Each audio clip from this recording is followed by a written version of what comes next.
All right, we are here and it is 10 a.m. and we are about to get on this, man. Listen, if you are watching right now, if you're new to this, I'm new to this, we're gonna do this. This is gonna be the first time we're doing it.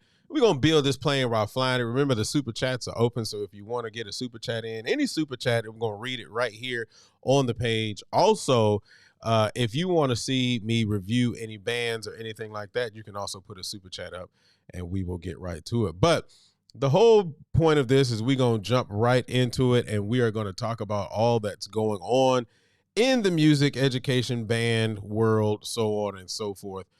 And I'm just going to let my thoughts off. That's what we're going to do. So without further ado, let's jump right into the first thing that is going on that popped up, at least for me, in the news today. Our top story tonight at 6, two Fort Valley students in the band have been arrested for a hazing incident that took place in September. 41 NBC's Brianna Sheffield went to Fort Valley State University to get the latest info on those students being arrested and their charges. As you can see behind me, Fort Valley State University has already started setting up for its homecoming season. But this year, homecoming might look a little different without the Blue Machine Marching Band. Fort Valley State University says 2 arrests have been made in connection with a hazing investigation involving the Blue Machine Marching Band that took place on September 24th.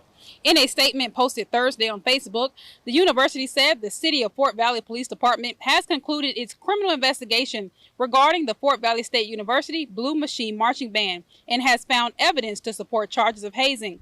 As a result, arrests have been made in connection with the case. The university says they're conducting an independent administrative investigation in agreement with Fort Valley State University policy, USG policy, and the Stop Campus Hazing Act. According to the university, the ongoing process involves additional steps beyond the investigation. The university adding that until the process is complete, the band will remain under suspension and will not perform this weekend. The university also says we understand the seriousness of this situation and the impact it has on our community, particularly during homecoming season. Our top priority is the safety and well-being of all our students and the entire Wildcat community. According to the Peach County Sheriff's Office, 19-year-old Jaya Williams and 21-year-old Erica Tolbert have both been charged with 2 counts of hazing students. Now, Fort Valley State University says they will continue to add additional information and give updates as this investigation continues to unfold. In Fort Valley, Brianna Sheffield, 41 NBC News. Now, I'm going to actually talk about this for quite a second because first things first, we talked about this on Talk That Talk and I really appreciate all of the input that obviously the whole panel gives because all of that is definitely needed. But I'm going to say this. At some point, we got to realize, like the hazing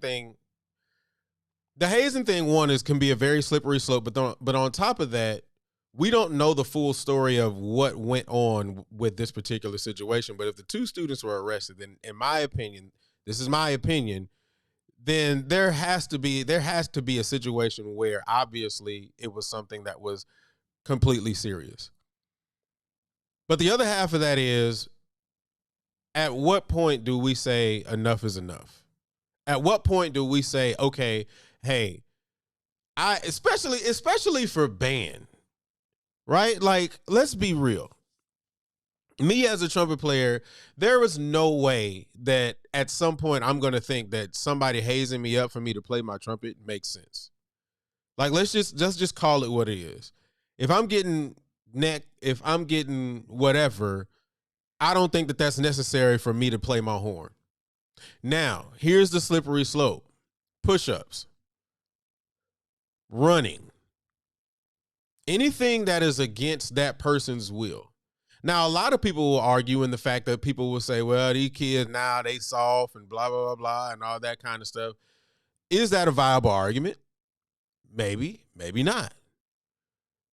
Because what is the consequence? And I think that's one of the things that we need to continuously ask ourselves. What is the consequence for doing something egregious against a direct rule or order, right?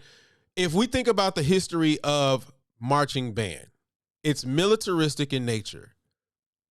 We know that marching band is militaristic in nature, and so there is a military aspect to it.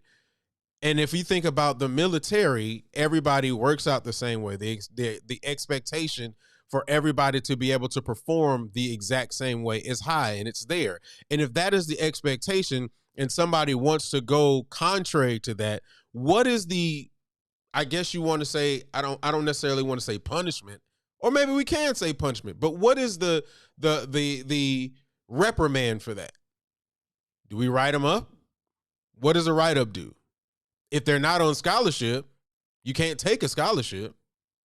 So then what is the reprimand for someone saying, oh, I'm going contrary to, whatever the rest of the group is doing? So that is the question. Again, we don't know the level of what happened. We do know that there are arrests. We do know that the band won't be performing. And then apparently this happened during September. And now they're going into homecoming. So when I start thinking about my years, I know when it came to homecoming, them old heads was coming back. And, alumni, old heads, however you want to call them, when they come back, they want to see something. They want to see a performing group. And if you have a history of some type of hazing acts or anything like that, they probably will be a part of that too.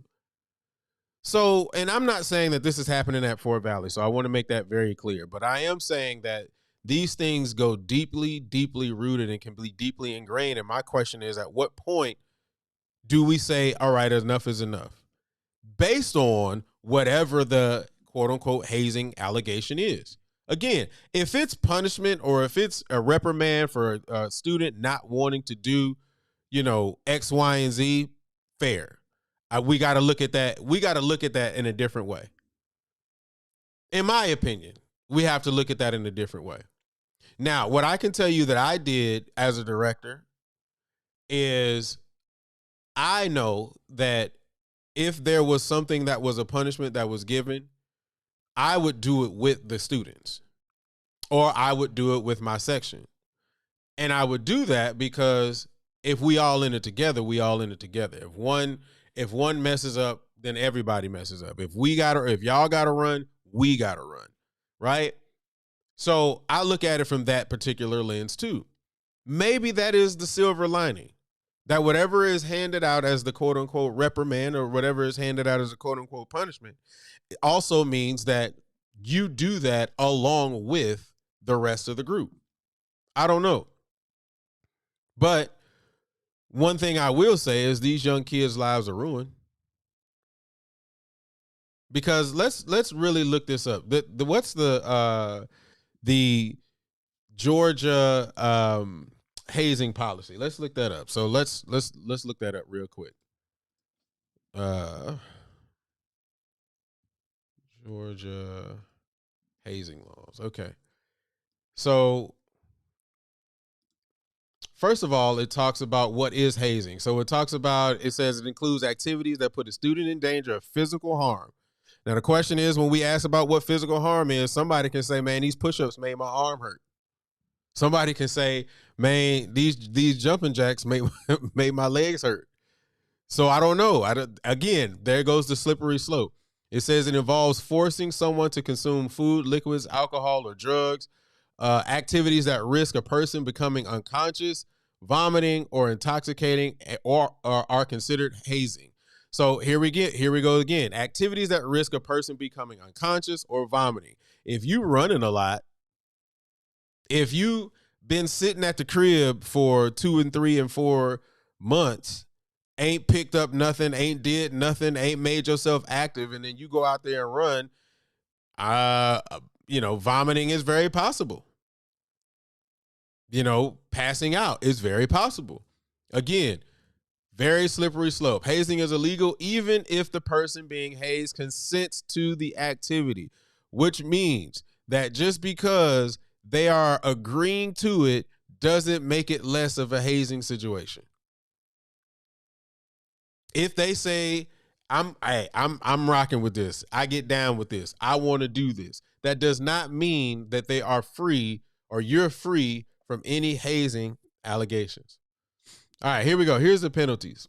It says a misdemeanor, a hazing violation that does not result in serious injury is a high and aggravated misdemeanor. up to $5,000 in fine, and up to 1 year in a county jail. Increased charges may apply if a person is injured or dies from hazing.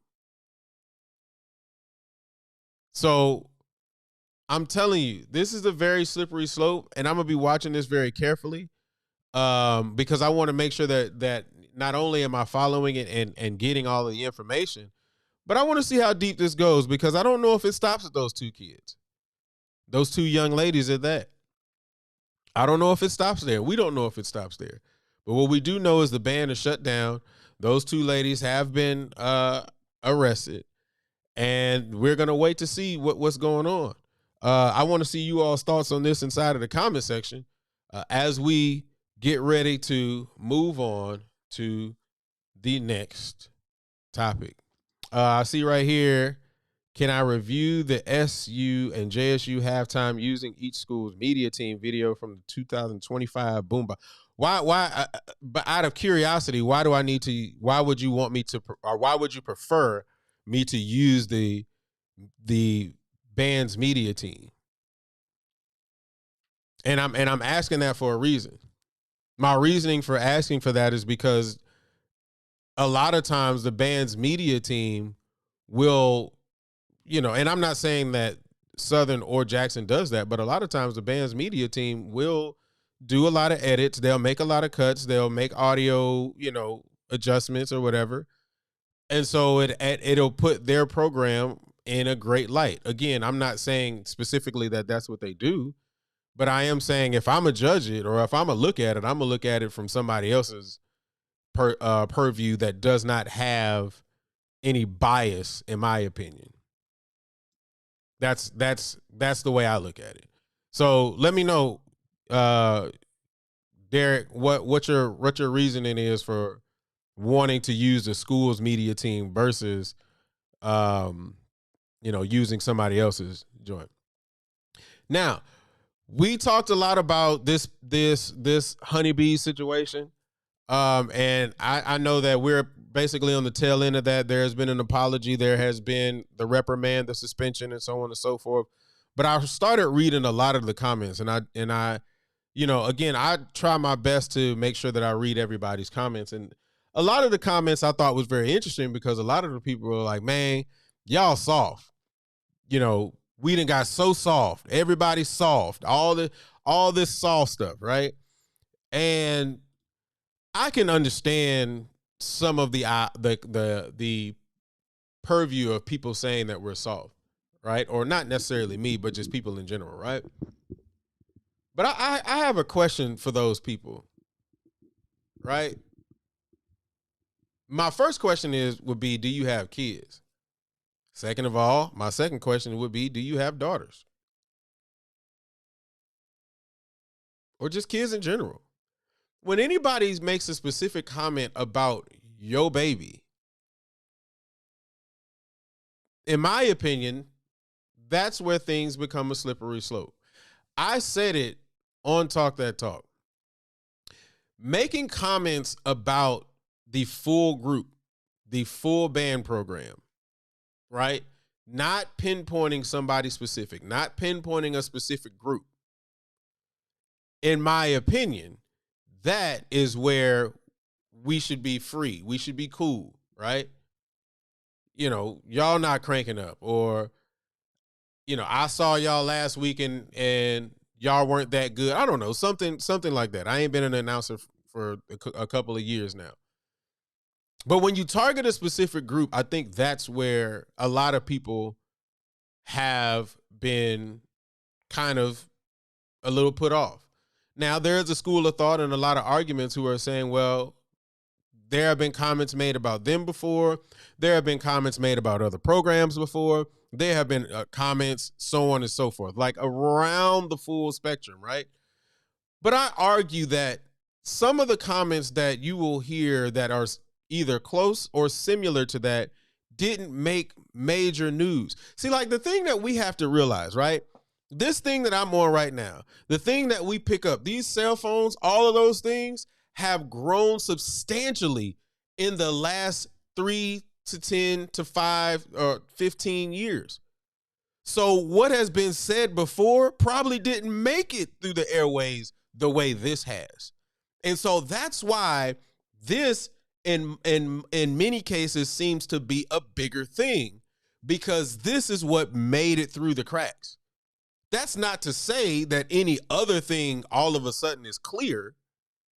That's not to say that any other thing that was said all of us was good, and anything else outside of that or this particular thing is bad. No, but what it is this made it to the major spaces. Again, this made it to major news.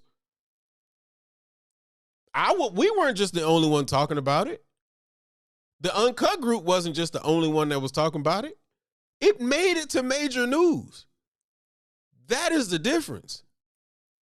So that's why it makes this particular thing so much bigger. That doesn't mean that any prior things that were said about any other subset group was better. No, it wrong is wrong. Too far is too far.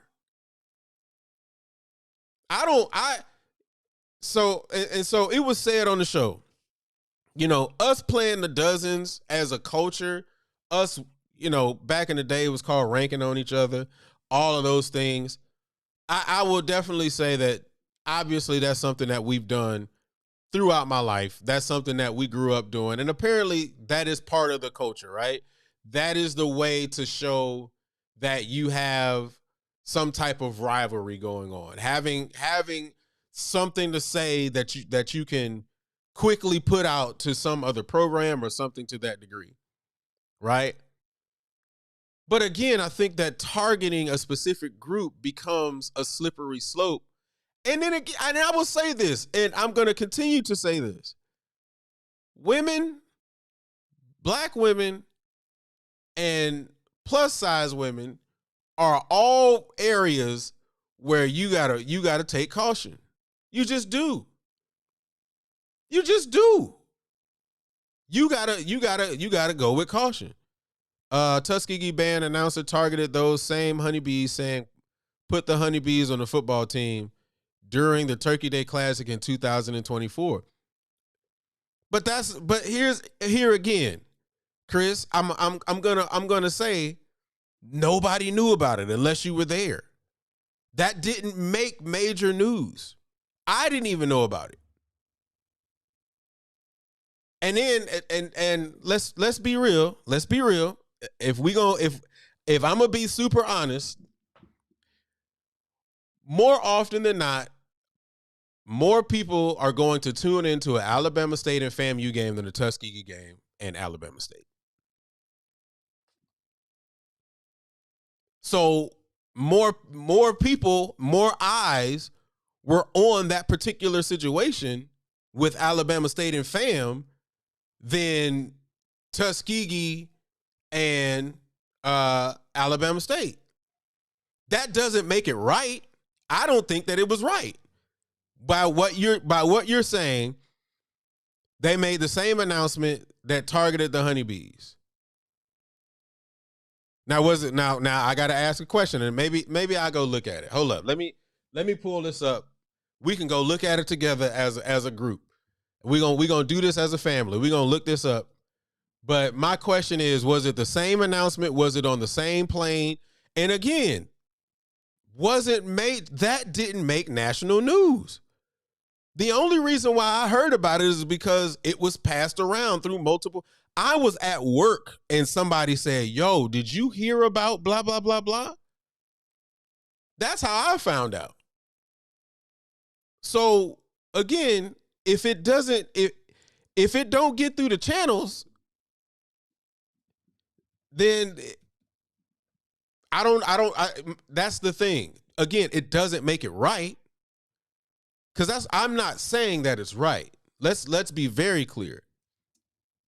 Tuskegee versus Alabama State. You said 2024. What was it? Halftime?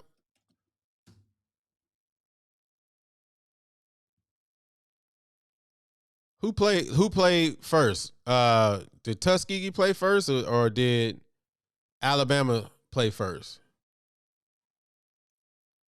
Because I'm looking for it right now. Only thing I see is Alabama State's halftime.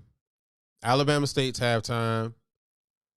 They got a halftime from Alabama State in 2010. Oh, here we go. All right, let's pull this up and let's look at it. Let's see what we're talking about.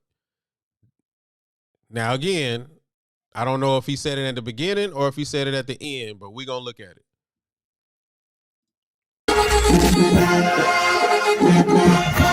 Number for you, put them honeybees on the football team. Oh, there we go. Right at the beginning. All right, so very good. We done found it. It's right at the beginning. Right after this intro. And shout out to Tez TV Productions for this video. Number for you, put them honeybees on the football team. Now, I'm glad that you actually made this, or you brought this up. First of all, I'm gonna be honest, it's kind of funny. But is it right? No, it's not right. But here's the other half of that. You saw how long it took me just to find that? That's my point. And then if I look at, hold up, let me scrub through. You see the stands? Nobody's there. Like, that's my point. That's proving my point. I'm not saying it's right. I am saying that it wasn't a big deal because there weren't enough eyes on it. That's why it didn't make the big precedent that it did. Is it right? No. I never heard any letters or apologies or letters. It's not national news. This is not a situation where people where a institution feels like they need to save face. They made national news. It was passed around. That game was packed. The game was packed. Alabama State, what was it? Alabama State and FAM. Hold up.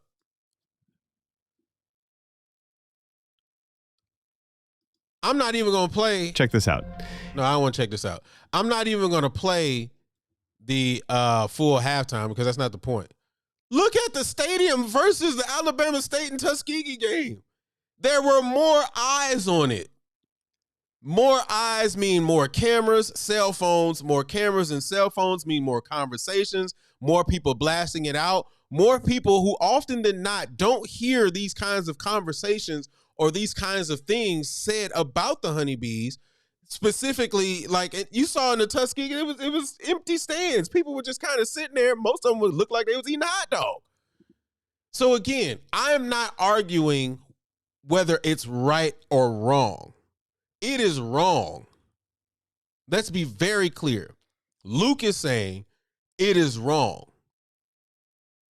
But the reason why it got the reason why it blew up the way it did, the reason why you got letters from institutions, the reason why there was a suspension is because it was national news. It affected the brand of the university. Alabama State had to make sure that once it made national news, I make sure that I put out a statement protecting my brand, my school, my students. FAMU had to put out something because I wanted to make sure that my brand was protected by saying, we don't condone that. This person needs to be reprimanded. The reason why there was nothing from Tuskegee and Alabama State, which that comment, slightly funny, but still wrong. The reason why I didn't make it is because no brand was harmed. That is the ultimate reality of the situation. No brand was harmed. So they didn't feel like they needed to make any comments. Like, I think that's the thing. That is the true thing, right? People have to protect brands. And I think that does go to Quan's point about selective outrage. Because to your point, Chris, what you're saying is because it was said, it doesn't matter what the attention was, what the news was, or anything like that. Wrong is wrong, and there should have been an apology, period. Fair. But for many people, because many eyes weren't on it, because the brand was not tarnished in any way, they didn't feel the need, or they didn't feel like it was a major thing. I'll do you one even better. 9 times out of 10, maybe the president wasn't at that game. Maybe they were. And I'm talking about the Tuskegee game. But because of the fact that it didn't reach national news, let's say that they were at that game, they probably looked at it as me. Or they were probably getting a hot dog. We don't know. But what you do know is because it didn't make a national news, or it didn't affect the brand, they were like, all right, we'll sweep it under, we'll keep going. It's normal. Business as usual. But because you have something like that affected the brand, that is why it became so big. And again, I do believe that is, like to Quan's point, the selective outrage. Because of the fact that it wasn't affecting the brand. Now, do I believe that we are getting soft? I don't know. I don't think that people are becoming soft. I think that people are becoming more aware. And cancel culture is real. And I think those two things alone, like, let's be real, comedians can't be comedians anymore. Like, let's really put that in perspective. Comedians can't be comedians anymore because everything is a sensitive subject. Everything is a sensitive topic. And when you start talking about people, you start talking about jobs, you talking about job security, you talking about the fact that people are struggling out here, people can't find jobs, people are losing jobs, government jobs, just like people aren't willing to risk all of the downfall and the backlash that comes from something that you say that really can be meant to be a joke, meant to be funny, meant to be in love, or not love, but meant to have fun or whatever. They're not willing to risk that. So for them, a lot of people are going to, I said it was wrong, I'll back off, right? Or I'm not going to say it even though it is funny. Or it's funny, but I'm not going to admit it is funny because then people will assume that I am this particular way. And I think that to me is the thing that is more detrimental than anything. Because I laugh at something doesn't necessarily mean that is the person that is wholeheartedly the person that I am. And we try to group people in these particular spaces and boxes, and then we go off and say that this is who they are and they should be fired, or they should be.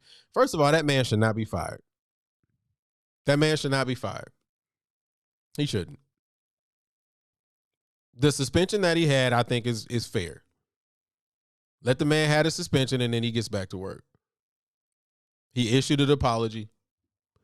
I don't understand why we and this to me goes a little bit beyond ban, but I got to say it. I don't understand why we are big on ruining people's source of income just because we're upset about something, just because we don't agree with something. Because I'm pretty sure that whatever space that you're in, whatever job that you work, I'm pretty sure there are things that you don't agree with that you see in life every day. And to have somebody say that you should lose your job because you disagree with it, we can have civil discourse. People don't need to lose jobs. Like let's be real. People got families, people have lives, eggs is still kind of high. Gas high. And because I say something, and especially in a situation like this, I say something in 10 seconds, I need to lose the way that I put gas in my car. When jobs are difficult to come by right now, I know people who are and I'm talking about professionals, have degrees, have massive amounts of experience, and are struggling to find work. And 10 seconds should allow you to be able to lose your livelihood. I don't agree with that. It's different. Understand what I mean. Saying something that quick, saying something that, yes, wrong, but not a fireable offense. Not a fireable offense. That's even more hypocritical by ASU. The letter from the president said they protect the honeybees. If you protect them, is it only on a larger scale? That's a great point. That's a great point. But Chris, at the end of the day, you know, in any company, institution, corporation, your job, if you're the head of it, is to protect the brand. Yeah, you want to protect the students, but you also have to understand that fortunately or unfortunately, however you want to look at it, from a band perspective, we built a culture of saying slick and sly comments in the band space. So then again, it becomes, like I said earlier, business as usual until the brand is affected. Said one fat joke, now they want to fire him. He's been there for 30, 40 years. It's crazy. I absolutely agree. And again, food costs, bro. Some people got 1, 2, 3 kids, sports, and I need to lose my job over one joke. Yeah, I think that is a little farther than the joke itself. Losing a job, nah, not at all, not at all. And I think it's a word for it. Is there a word for it? I'm looking this up right now. Oh no, okay. I'm thinking of something else. I was thinking about the word doxing. And just so y'all know, doxing is the practice of gathering and exposing a person's private information across various online platforms without their consent, often with the intention to cause harm, shame, or embarrass the user. Doxing may be conducted by researching public databases, hacking, or through social engineering. So yeah, I was thinking the word doxing, but it's not doxing.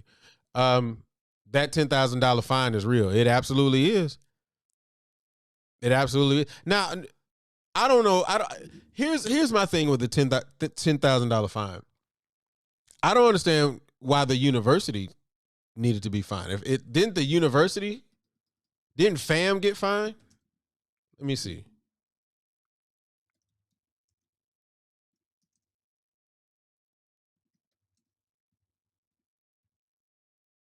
Plus suspension of Joe Bullard. Yeah. FAMU fined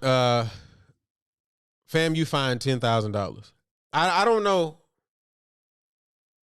I don't know if the university should have been fined $10,000 because the university was unaware that he was going to say it in the first place.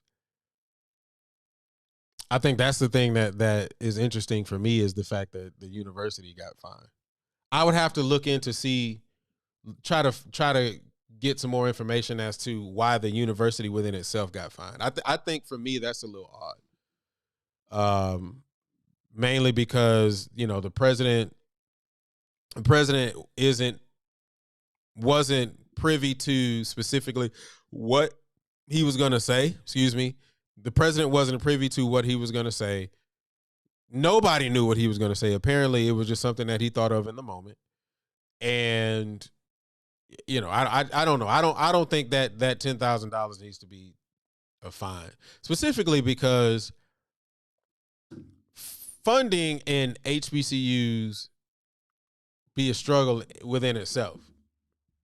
And now we talking about taking 10 G's from a university. I don't know. That's where I don't know. All right, let's get into some band stuff now. We've dropped some of the news. Let's get into some band stuff. This past weekend, a lot was going on. I know I saw somebody earlier talking about me reviewing the Boombox Classic. I still want to get some information on why I need to review the media team's joints, but if you can get that to me, you can. But you had Boombox Classic, and then you had the State Farm Classic with Prairie View and Grambling. And then you had the Capital City Battle of the Bands. Now, before I get into what I want to talk about, I will say this, and I had this conversation actually this morning. I watched the halftimes, and I said this on Talk That Talk. I had this conversation on Talk That Talk, and then I also had this conversation on this morning. I watched the halftime for the Boombox. I watched the battle. First off, let me say both bands from the Boombox, cool. Jackson did Jackson things. I don't really believe that. And again, let me preface this by saying I'm only going from what I was able to get from the screen. Okay. And I listened to it in surround sound. So I try to make sure that I ain't listening to it on a cell phone speaker or anything like that. I try to listen to it in surround sound. Let me say that Jackson was Jackson. They played exactly how I expected them to play. Southern, on the other hand, with all the backlash that Southern has been getting for the last couple of weeks, basically since the beginning of the season, I would definitely say that they came out a lot stronger than, matter of fact, that game that they played in California where they had the smaller group, I believe that the Boombox Battle of the Band was a great carryover from that. But here's my but. I know I'm about to get fired up for this, but it's okay because I don't be caring. If y'all got a thought process, talk to me. We can talk about it. The only difference is on normal occasions, I could tell the difference between Jackson and Southern. If I closed my eyes for that Battle of the Bands, only for the Battle of the Bands, because it was interesting. I could tell the difference between them on the field.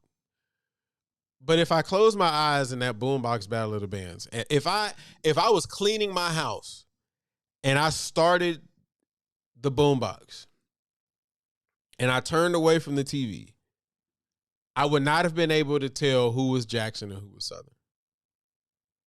And I think that was the thing that stood out for me the most in that battle. Not that either one sounded bad. Not saying that.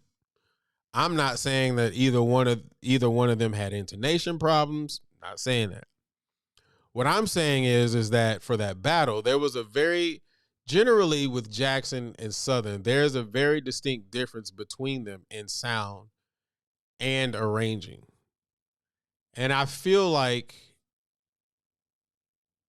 in my opinion, it was very similar on both sides. A few songs that were slightly different. But ultimately, if I closed my eyes, I could not tell who was who. And I think that bothered me more than anything. And I'll leave it at that for now. If you got any comments on that, we could talk about it. But that is the most that I can say from that. I didn't think anybody was bad. I just couldn't tell who was who. That was it. That literally was it. I'll move on from that. Again, if y'all got thoughts and comments, put it in the comment section. We can talk about it. As far as the State Fair Classic, I will say this about State Fair Classic. I thought both bands sounded pretty good for the halftime. And then it all fell apart in the fifth. It really all fell apart in the fifth. I don't know what happened in the fifth. Now, let me also say this. Because Boombox was so big, I don't even think people were paying attention to what was happening with PV and Grambling. Because you had Boombox at the same time. And if people, you already know how people are. If there's an option between Boombox or PV and Grambling, most people are going to choose Boombox. With that being said, I don't know what happened in the fifth. I don't. I couldn't even begin to pinpoint what happened in the fifth. But what I will say is, well, first of all, I felt like the fifth was kind of boring too. But I will also argue that Grambling was better in the fifth. But I don't know what happened in the fifth because, I mean, to be quite honest, both of them weren't that great in the fifth. Good in the halftime.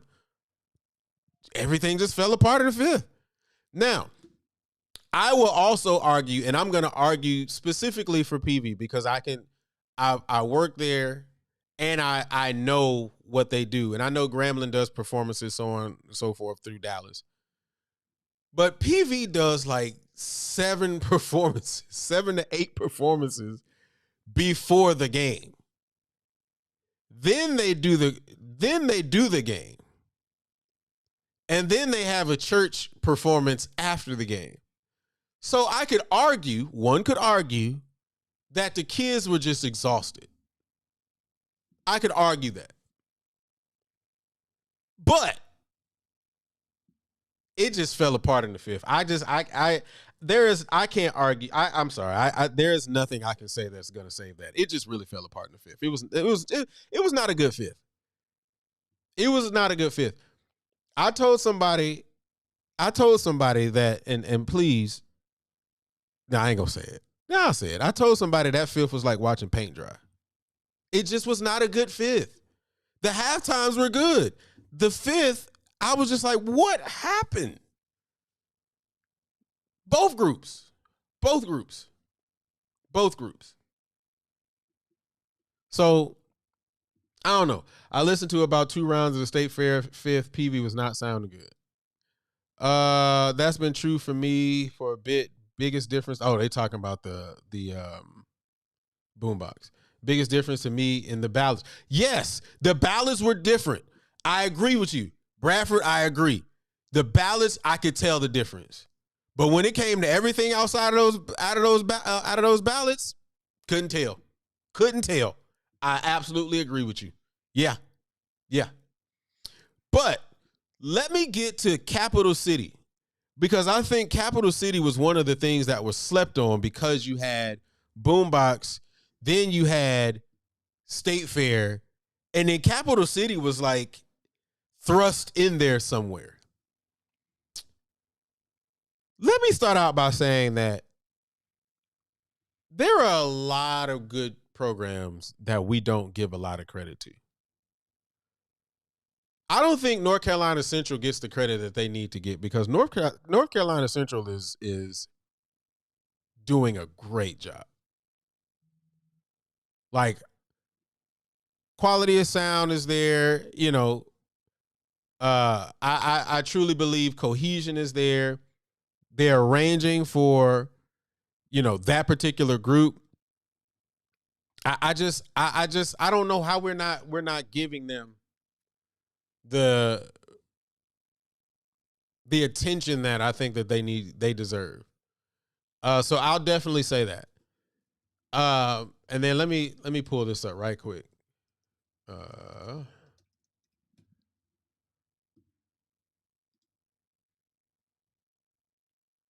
Because I want to make sure that I say everything, or at least cover everybody correctly. Here we go. So yeah. So I just want to make sure that we give the flowers to a lot of programs that aren't getting the recognition that they deserve. But can we take a second? And I know I know for my SWAC heads, man, listen. Y'all gotta go with me on this one. Y'all just gotta go with me on this one. Please, please. Please go with me on this one. Can we all agree that North Carolina A&T is one of the top, if not the top, for field shows? Can we finally just agree on this? Can we listen? I know that we like our traditions. That's fine. We like our 8 to 5 traditions. We like our patterns of motion traditions. We like our downfield drill traditions. We like our 2-step drill traditions. And there's nothing wrong with that. If that's what you like, if that's what you rock with, there's nothing wrong with that. But can we just agree? Putting all bias aside, because I didn't go to A&T. And please be clear. I am not biased. I am not even biased with the Legion. And we're going to talk about that in a second too. But can we please just admit that A&T is probably one of the best, if not the best, drilling bands, halftime or field show bands in HBCU? Like, I'm not even going to talk about the Capital City battle just yet. I'm not going to do that just yet. I'm going to pull this up because I don't know how many people saw this, because I didn't see people talking about this at all. And this was phenomenal.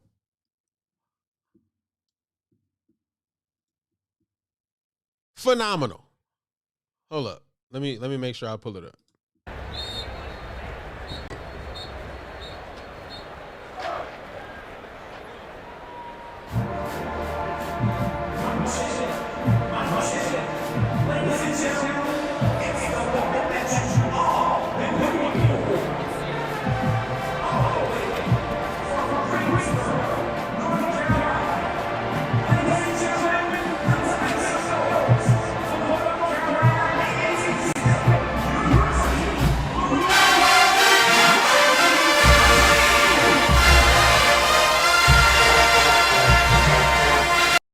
So let me stop right there. Let me just stop right there. Formation, impact, use of color on the field, auxiliary. Like, what are we missing here? Just the opener alone. Now, here we go. Let me get to all my Legion folk. Because all my Legion will be like, hey, they just copying off the Legion.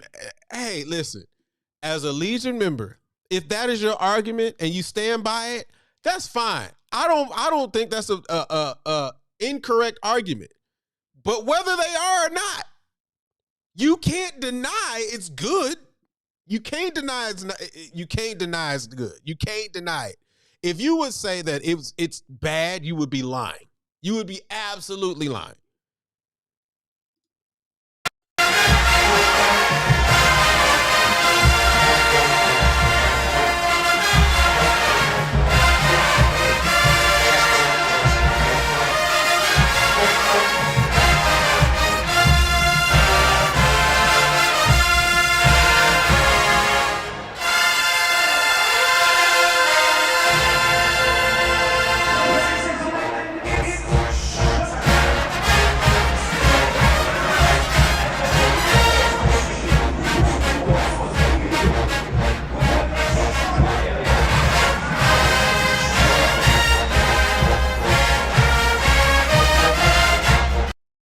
So one of the other things too is I like, this is a personal preference. I know everybody doesn't get down with the personal preference, and that's fine. But one of the things that I like is if I'm listening to a piece, right? I want to hear the piece. I want to hear the song. So if in designing drill, I'm always thinking that the idea is to make sure that sound is continuing to travel forward, that your drill design is based on the piece that you have written, that you want your melodic lines to speak and your counter melodies and chords and so on and so forth to obviously, take the back seat and back up, right? That can be based on your drill design. That can also be placed on how you shape your music, so on and so forth. But my thing is as I watch them, and again, this isn't just about A&T, but I want to make sure this is very clear. As I watch them, I can hear the song. I marched downfield drills all 4 years of my high school career, and I love them. I am not going to act like I loved them. I loved doing them. But that doesn't mean that there are not other options out there that are better. Or I ain't gonna say better because I know some of y'all will be like, "Oh my God, you said it was better." No, but that does not mean that there are not other options out there that are good. At the end of the day, if I want to hear a Michael Jackson tune played, I want to hear the Michael Jackson tune play. I don't want to hear it loud at the beginning and then everything goes soft and then even melody I'm, trying to hear because everything is, facing towards the end zone. That's just me. That's an opinion. Now, some would argue that, well, the people in the end zone don't always get the music or so on and so forth. I mean, that's a viable argument. But if you're playing towards the end zone and the people that are sitting on the 50-yard line don't get it. So, I mean, I don't know. It's debatable, but that's what I bang with. That's what I rock with.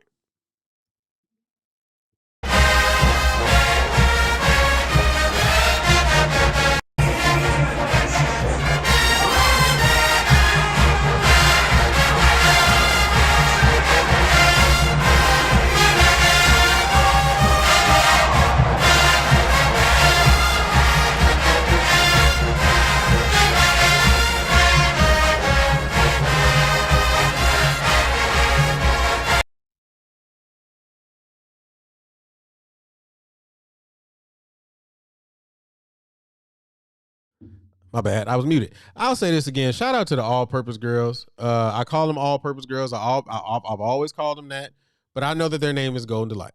The way that they are constructed, I think, is pretty dope. And the fact that you have twirlers, you have dancers, you have flags, and then they all come together and they dance at the end. I think it's a good model.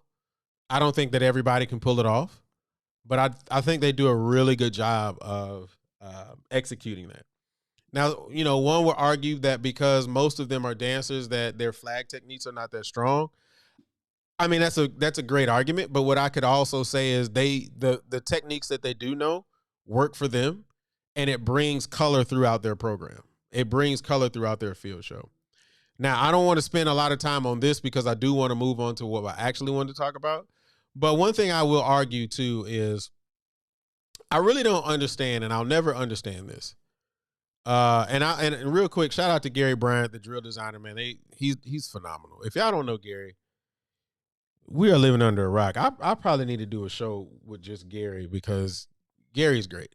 But what I will say is one of the things that I find very interesting is I don't really understand the whole having a drum feature while the band is still playing, because I can't hear what's happening. If I see a drum feature, I want to be able to hear the feature. I had a conversation with somebody and one of the conversations that we had where we were talking about DCI drum features, because even in A&T show, there's constant movement in the show as the feature is still happening. I don't think there's anything wrong with that. I believe in the idea of constant moving. Park and bark sometimes is kind of odd for me. Standing still for a small amount of time, I don't think that's a problem. But the constant movement formation of drill, I don't think there's anything wrong with that. But I don't really understand the playing. Even in DCI, whether you're setting staging in that moment or if you actually have dots to go to, they're still not playing. They're allowing the percussion section to be able to speak. And so for me, when I watch A&T, I think that's really like the only thing that throws me off. But we also had Norfolk. Now, before we get into my thoughts, let's watch Norfolk. Under the executive leadership of Dr. Tavon Adams Gaston and the direct leadership of William H. Madea and Stephanie K. Sanders, the Spartan Legion is proud to be a participant in the Capital City Battle of the Bands and to celebrate 50 years of unselfish and undying loyalty and service to local state university. Tonight, we present the undeniable style, the legendary style, and the personification of Norfolk State University's commitment to musical excellence.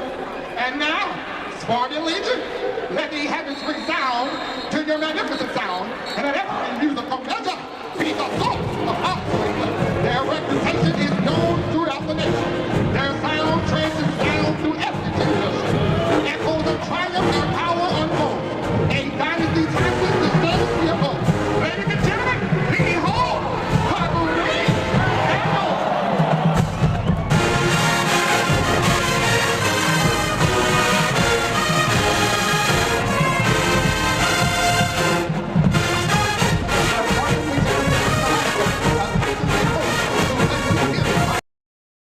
Now, the first thing I'll say is that tempo is hot.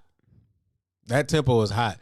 That reminds me, I think it was Dale State 2002 when we were playing Turn on the Action and Bert tapped off that tap super fast. That tempo was hot, but I think, if I'm not mistaken, that's the tempo that they obviously wanted to set. But same thing here.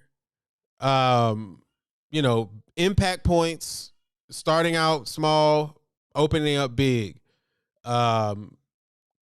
Color in the guard. I mean, obviously, they use the silk, the yellow gold silk, and so but it still stands out in my opinion against the green.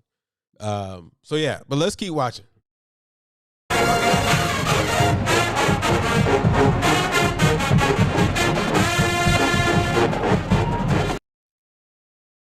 All right. Something in me feels like this isn't the real tempo. Something in me feels like this is not correct. It feels hot. It feels super hot. Hold on, let me see. Yeah, that wasn't the normal tempo. Okay, that's why it was so hot. It was super hot. My bad.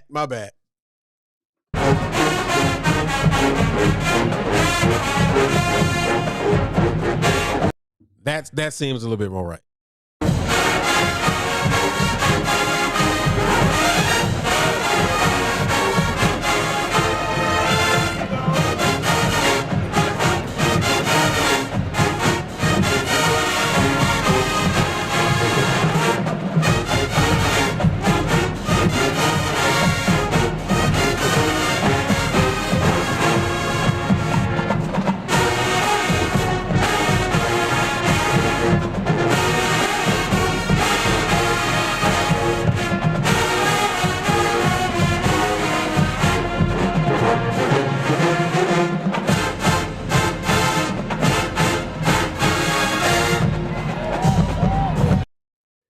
All right, so let me talk about this for a second.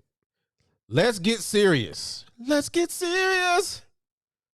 is it? Jermaine? Tito? I can't remember. I think it's Jermaine.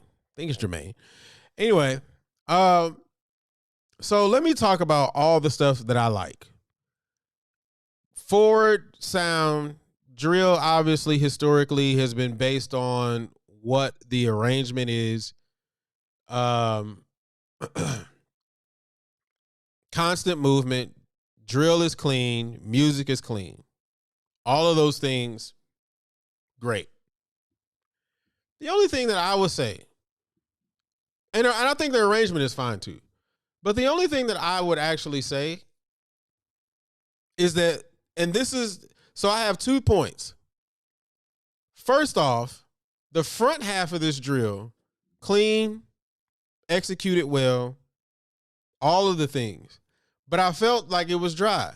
I felt like it didn't go anywhere.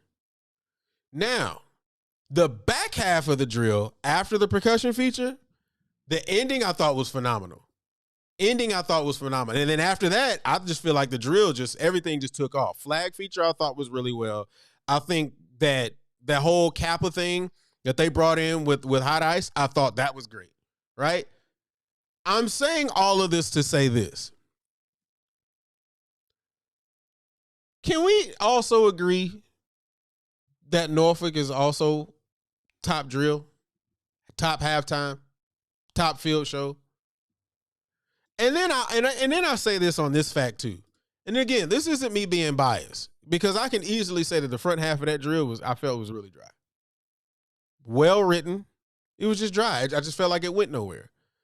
And don't get me wrong. Well, no, because when he gets to that bridge, I felt like it could have been a little bit bigger. But arrangement done very well. But I also want to be able to say Norfolk and A&T are really top when it comes to drills. And I'm sorry, or maybe I'm not sorry. At some point, we got to let the bias go and say, hey, this is just really good. We just got to let the bias go and say that it's really good. Now, here's the thing about Norfolk. We don't see the Legion too often. But we all know that when the Legion comes out, they going to come out, they going to show their tail, and then we're not going to see them again. It's not their fault, but it is a reality. It is the truth. So I don't know. I just think that at some point we got to just admit to the fact that the Legion and A&T are top when it comes to drill. Now, there are a lot of videos that are going out there about from the Legion in the stands and so on and so forth and all that kind of stuff. There's a reason why I'm not going to get into that. The reason why I'm not going to get into that is because I have not historically been a fan of A&T in the stands. I think they do really well on the field, but I haven't been a fan of them in the stands since the years that I was going against them when I was marching and before, when they were a small band with a big sound. And then when it comes to the Legion, you know, the Legion can have some hits, but then the Legion can have some misses too in the stands. I think that this time was just one of the times where they got a hit. And so I don't want to go down the stands road, but I will definitely say that we got to admit that the Legion and A&T are top when it comes to field shows. Can I be honest? How difficult is it to drill like that in that style? I have never done it personally. Oh, wow. That's a lot to put on that. It's a lot to put on that. And the reason why I say that is because 8, 16, 24, 32, you know, that's one thing, right? March 4, 18, March 4, 16, to the rear, 8, March 4, 32, drop off to the right, face front, open up, right? Like, that to me is a pretty decent assignment. It's pretty easy, right? I can give a line, you know, I can go through each line and be able to have that conversation, right? But it's another thing to hand kids drill charts and say, all right, and I'm not saying that other bands don't do this, so please understand that.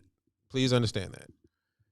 But it's another thing when, you know, every squad You have mirror squads, and every squad has a specific assignment. And so the only squad that you can have that conversation with as to what to do, although the only people you can have that conversation with is the squad that's opposite field of you. Again, that doesn't absolve other programs from doing that. So let me make that very clear. There are other programs who do that. But there are some simplistic ways to be able to accomplish drill, and in my opinion, it's sometimes easier to clean. Now, when you start talking about long lines, diagonals, pinwheels, and stuff like that, where you start having to make them very clean, understanding, looking down the line, standing shoulder to shoulder, all of those things matter. But there is some difficulty in that.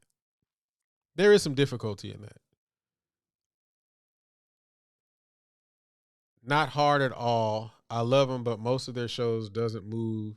They just mirror each other. Arguably, depends on where you are. A lot of drills mirror each other. There's truth to that. That's truth to that. But arguably, there are a lot of drills that do mirror each other. But then a lot of the drills too are follow the leader. We start talking about, and I did it in high school. What was it? This diamond drill, the diamond drill that we did, that Southern used to do. I haven't seen them do it in a while, but it's really just, as long as whoever the leader is, you follow them, and you turn on your spot. The biggest person that needs to know what to do is the person who's the head. So I mean, here's the problem that sometimes that we tend to hit, and I'm not targeting anybody specifically, but here's the problem that we tend to hit. We tend to downgrade another group or something else because one thing is different, right? So like, that isn't hard, or I don't think that is hard. Well, I won't even go to the drill perspective. I've seen people do it when it comes to DCI and traditional style marching. Well, people will be like, well, marching corps style isn't that hard. Yeah, it is. Real corps style, not the thing that you see high school kids do for the most part, where they just walk in, right? I'm talking about whether you're doing bent leg corps style, straight leg, modified bent leg. That is, and you're doing it the right way, and you're putting drill too. It's difficult. And on the other side, you can argue the same thing, because I've seen kids who've only marched corps style do traditional style, and they struggle. The point is that there's difficulty on both sides. When I'm talking about drill, I really believe that, this is me, this is just Luke. I really believe that I want to hear my sound forward. I want to know the song. And I like to see drill that is not similar to what most or other people are doing. That's just me. And everybody has a preference, but I still argue that Norfolk and A&T are pretty top when it comes to drill.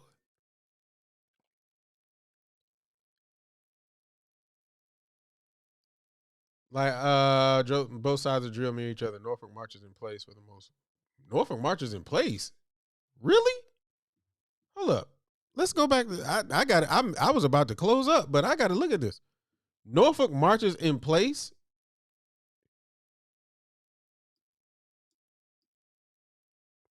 I'm just scrubbing through here, and I just see a lot of movement here. Norfolk marches in place.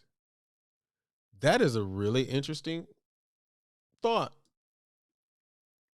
Maybe I'm seeing something different. I'm seeing movement. Well, now we on the flag, but I'm seeing movement. What are we talking about here? I don't. Maybe I missed it. Maybe I don't understand the comment. That's not an excuse. That's not an excuse. That's a preference. I prefer. That's why I said Luke. I prefer to hear the song, the full song. That's what I prefer. I don't prefer to hear the beginning of the song. That's like me. I get in the car and I'm about to listen to Back That Thing Up, and I turn it up on boom, boom, boom, boom, boom, boom, boom, boom. And then as soon as Juvenile drop, all right, let me turn it down. That's what I hear more often than not when I hear downfield drills. I hear big sound in the beginning, turn and face the end zone, and then I can't hear it. I would prefer, Luke prefers, to hear the whole thing. So I don't understand the comment. I guess I just don't. I guess I don't. But yeah, I talked about that at the beginning, Brother Dotson. So yeah, you can go back to the beginning and check that out.